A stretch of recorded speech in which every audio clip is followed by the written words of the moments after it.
So I think we can all agree that the new LEGO Separatist MTT left quite a bit to be desired. We waited 11 years for a new MTT, and while this set does have some great attributes, it does fall short in quite a few categories. Obviously, the price tag is insane. I'm not going to harp too much on that. I mean, that kind of goes without saying. Maybe you don't like the minifigure selection too much, but I think the biggest issues probably lie within the actual build of the MTT. The most obvious being the size of this thing. I mean, I'm sure you've all seen it compared to the 2007 version, and especially for $160, it should have been bigger, right? But with smaller size, it comes with quite a few compromises. I mean, just looking at the outside, I mean, there's stickers where we probably shouldn't have stickers, but you know, whatever.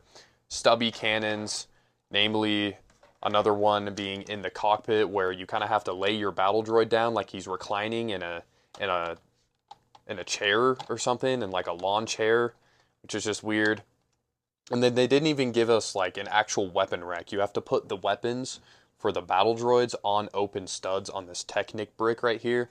So just weird things like that. Not like the end of the world, but just things that kind of rub you the wrong way, kind of bug you a little bit. But probably the most disappointing part of this set, for me personally, has to be the droid rack.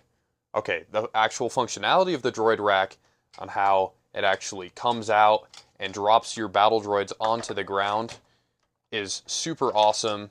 I mean, just a genius play feature. Probably my favorite play feature in a LEGO set that I've built in a while.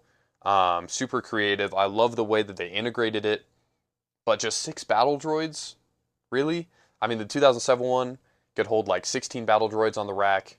It had 20 battle droids total, but just 6 battle droids. You can mod it to fit 4 on each side, so 8, which is fine. But again, I mean, this is like the ultimate droid transport. This is the ultimate droid troop carrier. This is the MTT. It's got to have more than at least like 10 or 12, right? And so, which is why I went searching online for a modification. The LEGO community is always great at giving us alternate builds and different mods for sets. And luckily I came across Brick Horizon over on Instagram. I'll link his Instagram page in the description as well as his YouTube channel. And he's got a Rebrickable page, and he modded the MTT, I think even before it officially released. He was able to put it together, some modifications. So I went over to his Rebrickable, downloaded the parts list, and bought the instructions. So that's what I'm about to do. I bought all the parts right here, got them all from Bricklink right here. I think this cost, all these parts for me cost around $40 without shipping, and prices on Bricklink tend to fluctuate, so just keep that in mind. Again, like if you're working with a smaller budget, 160 plus the mod parts, the parts for the modification rather, probably not ideal, but you know, it might, depending on how this modification turns out, it's probably more worth it than spending $300 used on the 2007 one, or maybe like $200 on the 2014 one, I think is what it goes for on eBay.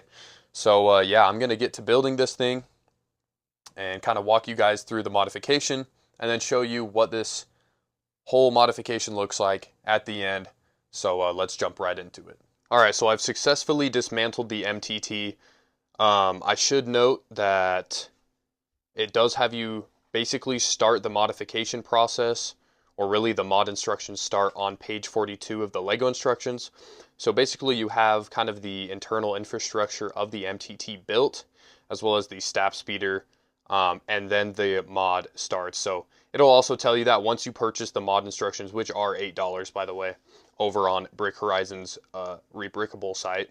And so I've kind of just dismantled everything into sections and whatnot, and then here's all the mod parts from Bricklink. So hopefully this doesn't take too long to build and doesn't use all of my brain power to put everything together, but I'll check back in with you guys once it's complete. Alright guys, so I have just finished up the modification for the Separatist MTT. There are some small issues that I've run in with this modification. Maybe I built some of it wrong. I don't want to misrepresent Brick Horizon's work by any means, but I'm going to go over some of the biggest differences from the original build and what you get with the modification. Namely, we're going to kind of start off on the exterior here. So I'm going to bring over the box of the original set just so you can kind of see the difference of some of the shaping and the stripes. So there are quite a few changes through here. So you'll see on the modification, you've got like some dark gray, light gray, striping going on here. And you can just kind of see some of the differences between the two, especially on this kind of part. There's more kind of more shapes going on than just the flat tiling over on this side. The Separatist symbol is still here, of course. And also the repulsor lift here at the bottom is in dark bluish gray instead of kind of the mainly light bluish gray on Lego's version. Also at the top here, he used some curved elements to kind of give it that smoothed out texture as opposed to like the more studded kind of rough angle at the top there. And this part right here is also shortened out as opposed to kind of the longer version with that 2x2 tile right there. So those are kind of some of the main differences on the exterior with like the plating, the armor plating, and the striping. Of course, another big one are these cannons right here. They are longer, they are extended as opposed to the stubby ones right here. And I think just this just looks a whole lot better. Also right here you'll find this like black stripe, which is actually accurate to the in-universe Separatist MTT, which I don't think Lego included. They just had like some dark bluish gray like grill plate kind of thing right here. So this accurate black stripe here is really nice to see. Also, another change worth noting is this wedge brick that's placed right here. This is kind of part of the inconvenience once we get to the droid rack. These do kind of get in the way. I'll show you guys a little bit more about that in a second. Nothing really changed on top here. In the back, this is more accurate with these grill tiles. It looks a whole lot better, I think, back here. And then the exterior of the back section doesn't change at all. There's still a stap speeder, still the same open studs used for your used to store the blasters for all the droids. And then the top here didn't really change at all either. The striping and plating right here did, as opposed to what you see on Lego's version. You can see there's more accurate shaping and stripes right here. I mean, the battle droid still chills and reclines in his little lawn chair right here, so nothing really changed there. Also, I do recommend picking up the set if you do this modification from here. You can't really pick it up from here. Like, I used to always pick up this MTT when I first got it from right here before the modification, but it'll snap apart under the pressure of your fingers, sorry.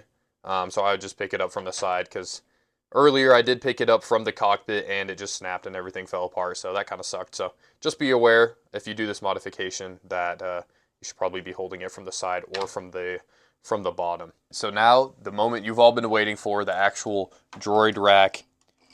It fits 16 battle droids, which is the same amount as the 2007 version, but you would have noticed it doesn't have like the dramatic flare out of the troop racks, these bottom two racks, like it does in, before the modification and all that, which is unfortunate. I thought it would still retain that function where those racks separate and like drops the battle droids basically directly onto the ground. As you can see, it kind of has that. Let's see if I can get a better angle of what's happening there. So paying attention. So it does kind of still retain that function, albeit just not as dramatic. Maybe I built something wrong and it still does retain the separation of those two racks and drops the droids onto the ground. Maybe I built something wrong, or I don't know. I've kind of tinkered around with this rack quite a bit. I'll throw up some clips. I kind of messed around for a little while trying to integrate the original Lego design for the rack, so those bottom two troop racks do like dramatically flare out and separate. Although I couldn't really find a good solution because it ran into other problems with just like stuff breaking and all that. But you know, it's not the biggest deal in the world. As you can see here, it still drops out and separates still pretty well. It doesn't drop them kind of directly or as close to the ground as the original function does. But honestly, dude, like, I would way rather have 16 droids, right? Coming out of this MTT. I mean, look how cool that looks. And it still separates pretty well. So, maybe I'll go back and tinker around, see if I can figure it out. But I think since adding this top rack, it does change the design just enough of to where, you know, it doesn't lower them all the way onto the ground, which is honestly fine. I mean, the play function still works really well. I haven't ran into any major issues with stability or integrity. Nothing really has been breaking apart. I mean, it works perfectly, and it looks so much better than just a pathetic 6 or 8 battle droids. Having a full 16 on here just looks so cool. And one slight issue you might run into are these wedge bricks can kind of come loose a little bit because it's not totally stable on the sides here. And so sometimes, you know, they'll kind of come undone and then a droid head will kind of get stuck on it. Let's see if I can get a better angle. So you can kind of see if like a wedge brick, this wedge brick right here kind of comes loose. You can't really move the droid rack in and out because it kind of gets stuck on one of the droid heads. So you have to make sure it's like these wedge bricks are basically completely upright, which is kind of annoying, but you know, it's not the end of the world. As long as you don't, you know, play around too hard with this thing, it'll stay in place. And just make sure that wedge brick doesn't get in the way when doing the actual feature. But that is just something I wanted to point out if you are interested in this mod. So Brick Horizon, I think, made it a very, very good modification. Obviously, with the price and everything, when purchasing the instructions and all the pieces from Bricklink and paying for the shipping and then the actual MTT itself, yeah, it's pricey. But if you were to go buy a MTT from 2014 or the 2007 version from eBay, like I talked about earlier, you're going to be paying the same amount anyways. So I think this modification is worth it. I'm glad I tried it out. But definitely let me know down in the comments what you guys think about this modification, if you're going to be trying it out, if you think it's worth it. And thank you guys so much for watching if you've made it this far. I really appreciate it, and I'll catch you guys in the next video.